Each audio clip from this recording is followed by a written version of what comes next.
Right. కూటమి ప్రభుత్వంలో అంతా కూడా నామినేటెడ్ అని, కూటమి ప్రభుత్వం వచ్చాక నీటి సంఘాలు ఎన్నికలు నిర్వహించడం జరిగిందని పిఠాపురం ఎమ్మెల్యే ఎస్ఎన్ వర్మ అన్నారు. ఇక కూటమి ఆధ్వర్యంలో తెలుగుదేశం, జనసేన, బీజేపీ పార్టీలు ఘన విజయం సాధించాయన్నారు.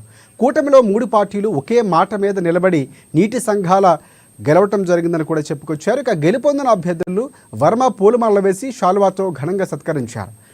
పంటలకు పుష్కలంగా నీరు అందించి సస్యశ్యామలంగా పంటలు పండే బాధ్యత కొత్త నీటి సంఘం కార్యవర్గం తీసుకోవాలని వర్మ కోరారు.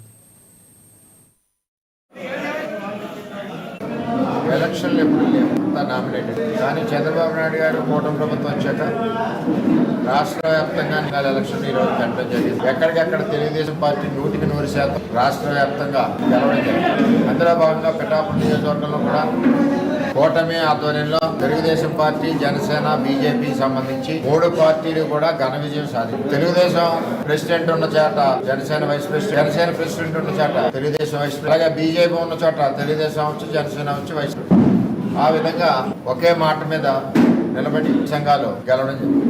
ఎప్పుడు కూడా నేను గత 23 సంవత్సరాల నుంచి కూడా రైతుల పక్షాన్ని పోరాడాం. మొత్తం నా పొలిటికల్ కెరీర్ జీవితంలో 70% రైతు గురించే పోరాడాం. దేని గురించి అంటే ఆధునీకరణ కోసం పోరాడాం. ఆధునీకరణ మొదటి 78% తెలుగుదేశం పార్టీ హయాంలో కట్టి ఈవేళ స్లూయిస్లన్నీ నిర్మాణం చేసి రైతులు వాలంక లేకుండా మరి ఈ రోజు నీటి సరఫరా చేసిన పేరు తెలుగుదేశం పార్టీ.